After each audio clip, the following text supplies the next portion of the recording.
Hello everyone, Skaith here. Now I want to talk about killing the frost troll that's just around this bend here, and how it's actually kind of easy to do. It's just really, um, if you're on legendary, you need to have the tools to really deal with it. But if you're on lower difficulties, it's not too much of a problem. Now, you can go and kill him, but if you're, let's say you're as equipped as me, no fucking helmet, you have iron armor, you're level 6, and you only have put points into stamina, so you're not going to survive a single hit from this fucker, because it's legendary. And I can actually show you it's legendary just by taking a single fucking blow. So he's going to aggro. It's always right there. Hello. Come on. Come on. Come on. Come on. There you go. And gone in one hit. So, I don't know what else to tell you to show you that I'm on legendary. But, yeah, so there's two ways of dealing with him. One is to actually deal with him, and the second way is a lot more amusing. And it's not really dealing with him, but hey, you know, it gets the job done. So I'm going to show you the way that's way more amusing, particularly to watch. So you're going to need a bow and arrow. If you haven't looted these from the Helgen sequence or gotten one off a hunter by now, I don't know what you're doing. But we're going to need a paralysis poison. And that's the key to this. Preferably, you know, something like 4 of them or something like that. The magnitude is irrelevant.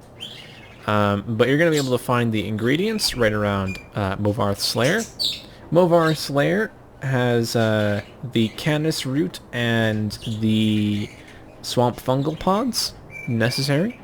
You can also use Imp Stool instead, but just going to Movarth Slayer and grabbing those two things is real simple.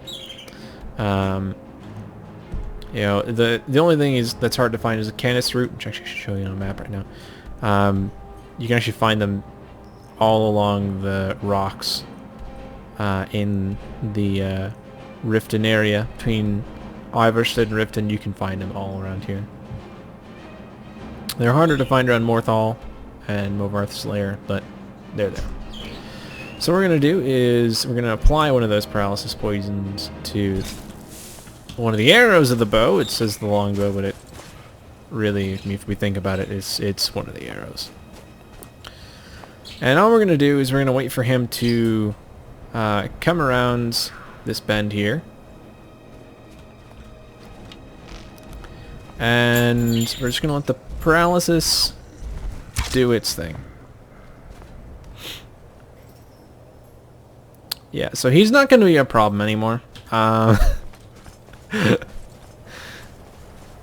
Really, you just get multiple paralysis poisons in the case that you miss.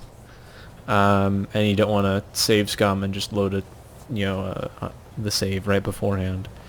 So, yeah, legendary difficulty, just basic archery aim. He'll de-aggro in a moment. It takes a few moments for the game to actually register that he's de-aggroed.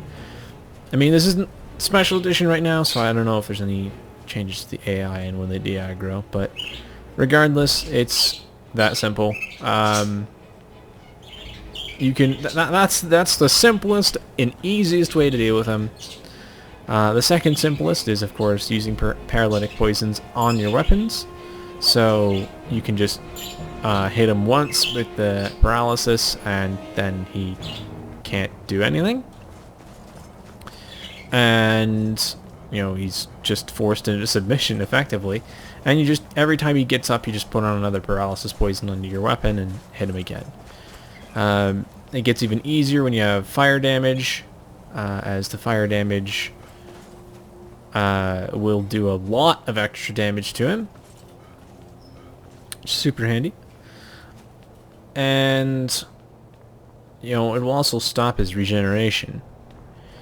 And the hardest way, which I end up tending to do because that's just the way I am, is to kite him with fire spells and just knock him down, a lot with the shout, and actually try and kill him without using any little one of those bags of tricks that I just showed you. But yeah, really easy to get to High Hrothgar because of it. And again, it's even easier if you have the shout, because then you don't even have to go down that part of the cliff there and hit him with the paralysis poison. You can just hit him with the paralysis poison while he's near the cliff and just shout him off. Like I'm sure most of you have done to followers before. So yeah, that easy, that simple. And now we're at High Hrothgar. I'm hoping this is going to help someone, because this is kind of a basic combat mechanic. Just used in a more clever way, I suppose. And yeah. Now you have to consider, later on, a lot of enemies are going to be resistant to poisons, so don't get into alchemy just because of the poisons. It's not a good idea, especially since they're also one use. But yeah, I hope this has helped some people. This has been Skaith, and I'm out.